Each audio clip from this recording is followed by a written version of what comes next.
Hi, everyone. It's Heather Reed here. My pronouns are she, her. Thank you for being here with me today. I'm honored that you've taken time to spend it with me.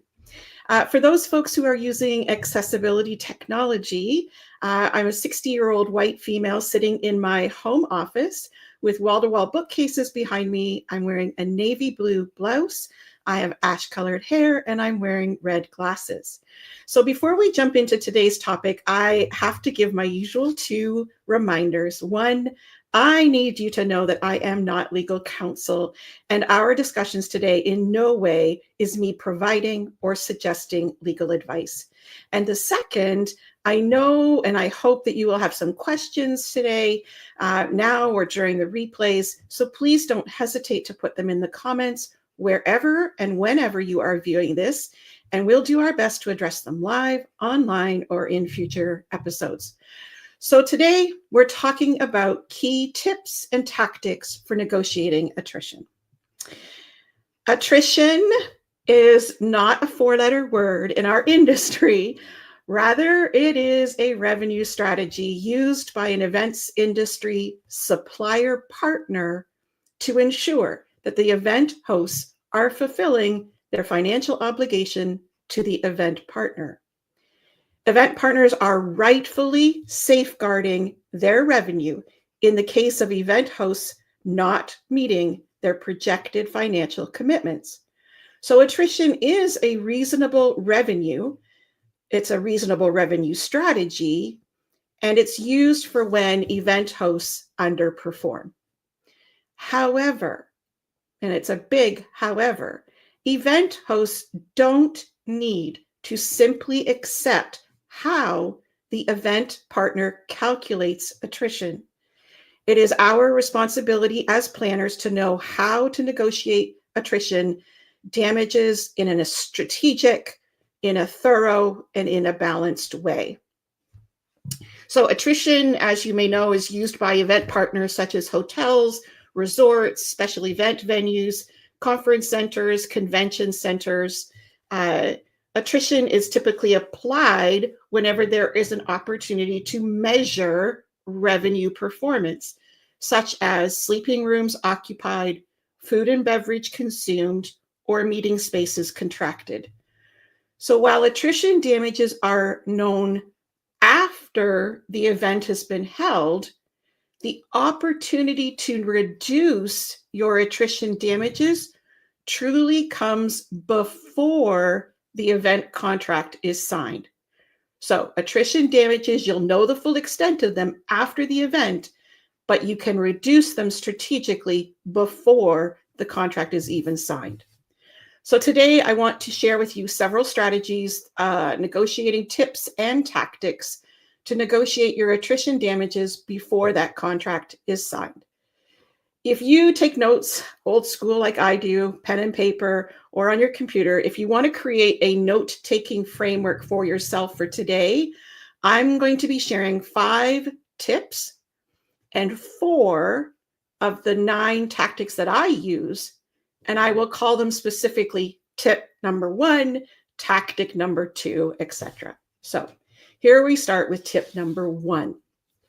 When we are negotiating a draft contract to address specifically attrition damages, we need to be aware that there are 3 perspectives that we need to remember. 1, negotiate the aspects of the draft attrition clause itself, if there is one. So that makes sense. We're going to focus in on the actual attrition clause.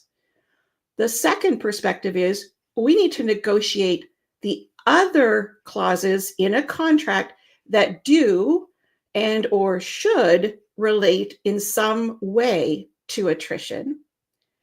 And the third perspective is that we need to negotiate for clauses that aren't even included in the draft contract, but need to be there. And this one is so important. So look at the big picture of the whole contract just around attrition. You're looking at the attrition clause itself. You're looking at other clauses that should address attrition. And you're also looking for ones that are missing from the contract. So that's my tip number one. We're going to change over to my first tactic to negotiate attrition damages. And this one seems obvious enough, but I think we need to be reminded all the time. Negotiate the percentage of reduction that is permissible. If the draft contract says that we are allowed 10% slippage in guest rooms occupied, go ahead and ask for 20% slippage before having to pay attrition damages.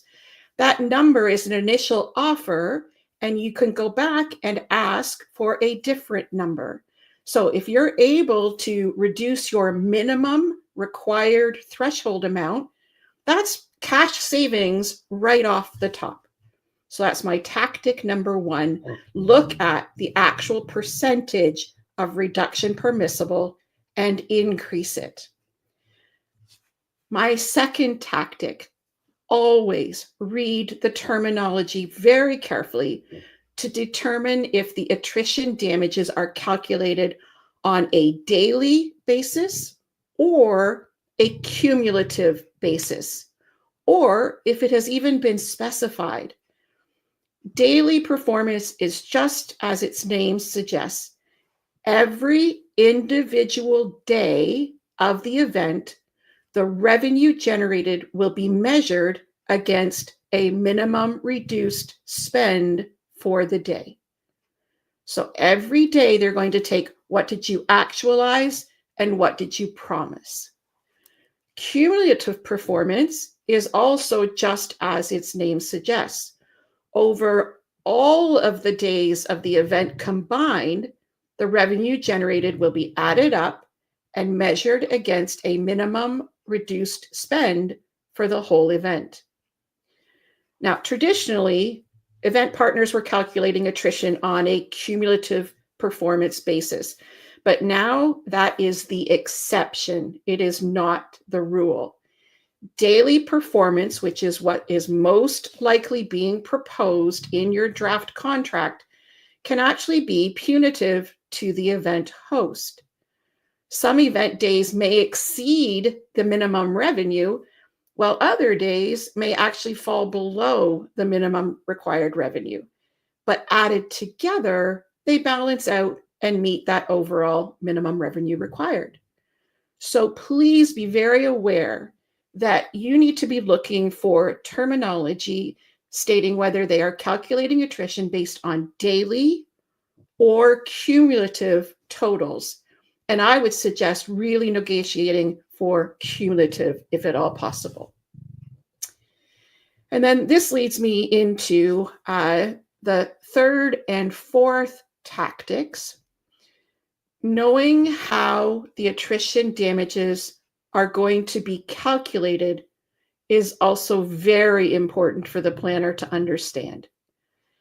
Damages are a mathematical calculation, and there's something that should be able to be explained transparently and clearly by the event partner to the event host. It is incredibly frustrating that an event partner rarely openly discloses an actual dollar figure by category of their calculations for attrition damages. Usually we're just given a number, a dollar value, and we're not able to verify or to defend and explain what that tally comes to if we don't have a breakdown. So that leads me into that third specific tactic. What sources of revenue are included in the calculation of attrition damages? Measuring the event host's actualized revenues against a minimum threshold is the actual basis of attrition. So the event host needs to ensure that every single source of applicable revenue is actually included in the calculation. Don't leave inclusions to be assumed. List them all out. Put them in your RFP that you want credit for the following, and then look for that same language in the contract. You are being credited for XYZ. So if I use the example of sleeping rooms, here we're talking about revenues that are coming from rooms consumed within the room block. We're looking at rooms consumed outside of the room block, rooms consumed for both pre-event and post-event night stays, dishonored room nights, and room rates paid at the full group rate for early departure or cancellations or no-shows. So as you can see, I think I've given you 1, 2, 3, 4, 5, 6 different examples of revenue sources that should be included in the calculation of revenue that's been actualized by you, the event, towards your sleeping room requirements. So make sure that you list out those and ask them to put those in. The revenue for sleeping rooms will include revenue from the following sources. The fourth tactic is kind of the opposite of that. So it is what is excluded when calculating attrition damages. Now, I want to just back up for a second, because when you're including revenue sources, you can think about sleeping rooms that we just discussed, but you can also apply that same principle to food and beverage, for example. If you have your food and beverage event, then you have ancillary events or auxiliary events hosted alongside of your main event, bringing those all together as cumulative revenue brought to the property. The fourth tactic is what's excluded. And as far as I can figure out, I think it only applies to sleeping rooms. But because attrition a lot of the times does focus on sleeping rooms, I really want to highlight this one. So this tactic is negotiating what is excluded when calculating attrition damages. Quite often, the event partner will indicate that the event host will be relieved of attrition damages if they are, let's say, at 100% occupancy. However, that is rarely realistic, and it does not account for sleeping room inventory that should not be included in the calculation in the first place. So if we're thinking about sleeping rooms, let's think about rooms that are off market and not even able to be sold for various reasons, that we should not be having to, the full inventory. What about sleeping rooms held in blocks for other groups, which we have no control over whether they are filled or not filled? Sleeping rooms held for the brand's preferred guest programs. Sleeping rooms that are held for special negotiated groups, such as airline crews or government employees. And suites that are not part of your block. So just like we had a list of inclusions, we want to also be very specific in what is excluded when the event partner actually calculates their inventory on which they then base your attrition damages. So ensuring that all of these inventory scenarios are excluded from the occupancy calculation helps your event host to minimize their potential attrition damages. And identifying those in writing in the contract is important.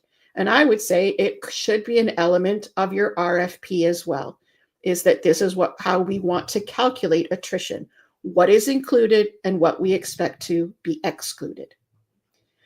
So that leads me then, based on tactic 3 and 4, I come to my tip number 2. And that is, please negotiate language that requires the event partner to provide a post-event written breakdown of the calculation of the attrition damages. As I said earlier, just a dollar value is insufficient. How can we verify that result? The actual breakdown should not be secretive, and it's critical for us to be able to understand our group data and our group performance. So here, specificity is your friend when you are able to proactively negotiate how the attrition damages are going to be calculated. We need to be very specific about inclusions and equally specific about exclusions, and then have the post-event documentation to prove it all. So I have planned this content to leave a few questions. So if you haven't already, please put any question that you have in the comments so that when I'm finished with these last 3 tips, I can get to a few of them. So tip number 3. It is disturbing to me and to so many others to see event contracts that I review for other planners, and I hear that other planners are encountering that draft contracts are now written to expect attrition damages to be paid in advance of the event dates. And a lot of them are based on, at the time of the cutoff date, attrition damages will be calculated. Well, to that I say, WTH, folks, absolutely not. Attrition is a measure of performance, and performance happens both up to and during the event itself. So look carefully for this new twist, if you will, that attrition is being calculated at a specific time before the event dates. To me, that is not acceptable. It is not a true measure of the group's performance. Okay, tip number 3. Then we have tip number 4. Please articulate to your event partner that you understand that attrition damages should not be applicable in the case of partial or reduced performance due to a force majeure event. They are very different scenarios where underperformance has been created. One is, one might say, within the control, but it's a more natural response. But then there's underperformance due to a burden that was beyond the event host's control. So you think about the recent freak snowstorms in Florida that actually caused a great number of events to underperform and not meet their minimum revenue obligations. However, the cause of that underperformance was not within the event host's control, and thus the event host should not be penalized.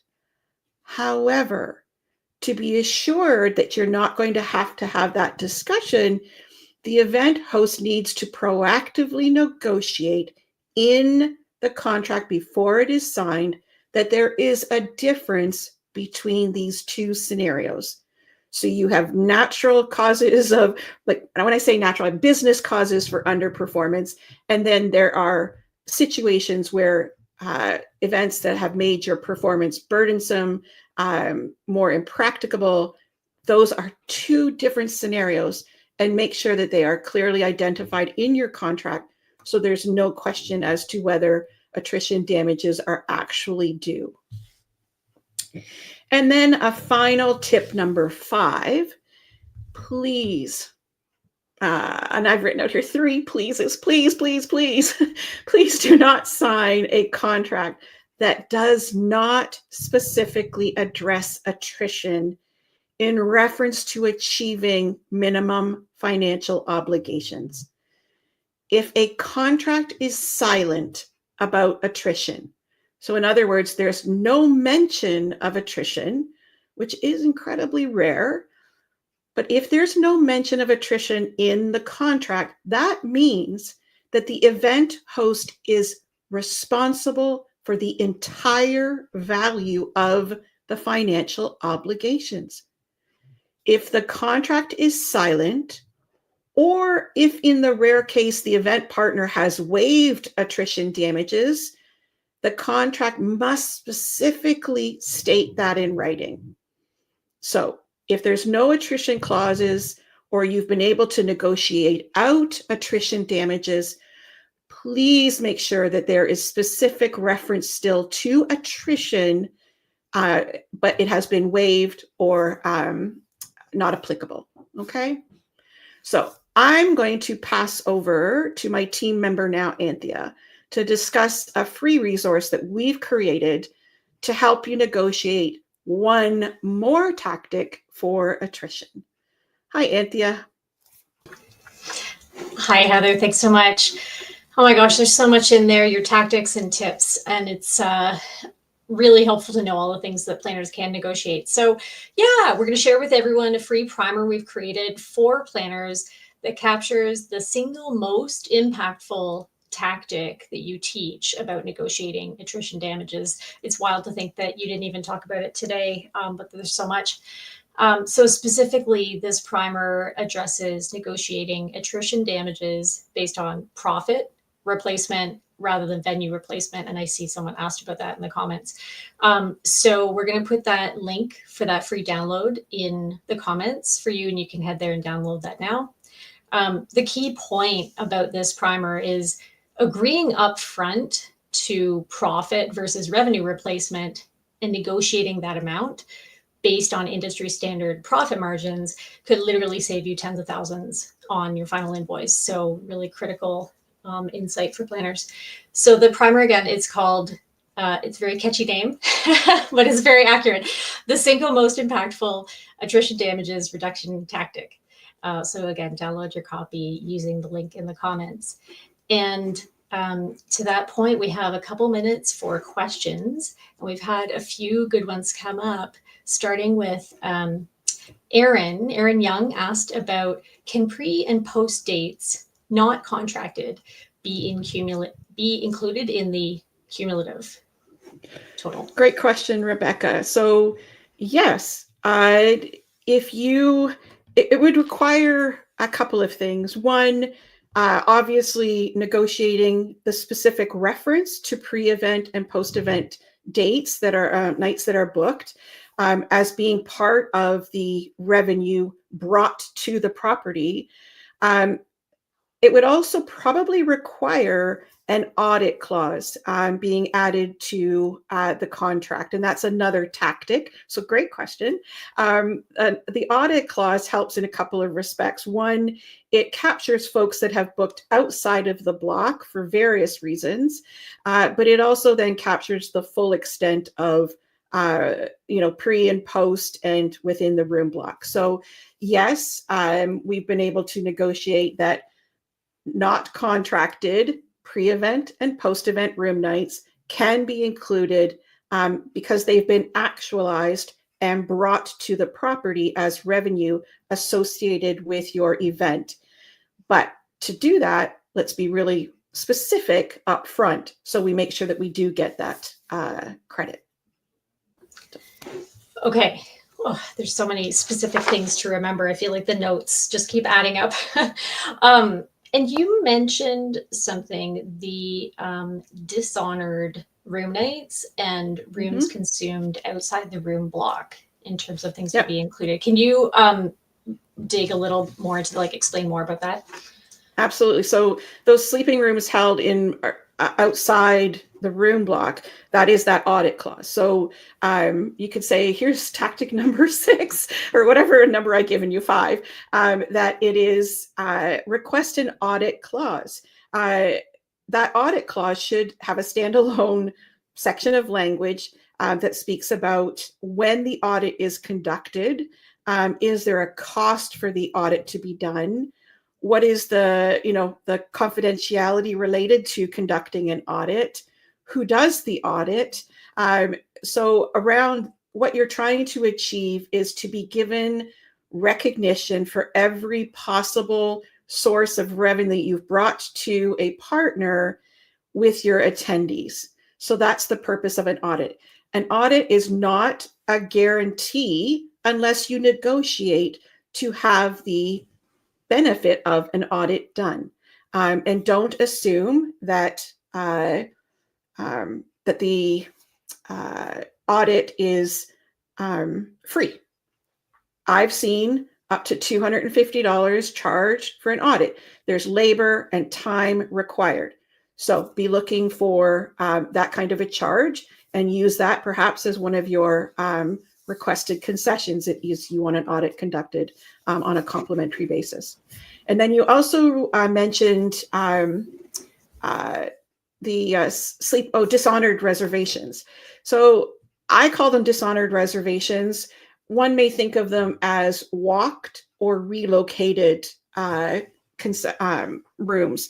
So if a property has oversold for the night and some of your attendees are actually walked to or relocated to another property, those rooms don't show up on your list of revenue brought to the property, but they still are your group, and you should be given credit for any room nights that were walked to a different property for your guests. Okay. Uh-oh. Wow. I see some yeah. snags. So some people are saying so thanks. It's good to know. I mean, request the audit and then also request not to have to pay for the audit. And then some people are saying in the comments, so apologies that the technology is being a bit funny on us. Tested. Yeah, it looks like it's coming through on the email, but sorry if the immediate download isn't available. But yes, you should get it in your email, and we'll make sure everyone who's registered for this live stream gets the free download as well. And yeah, as you can see in coming through in the comments too, the next month's event is on I want to make sure I get the title right. March 19th. Yep. Yeah, it's March 19th, and it's for using your preferred AV without paying punitive fees. And this is something we're seeing with venues having preferred AV providers. So if you want to bring in your own, sometimes you're held over a barrel for bringing in your own AV provider. So how to negotiate that without paying too much. So be sure to register for next month's event. And thanks very much to everyone who participated and asked questions. We'll see you next month. Super. Thanks, Anthea.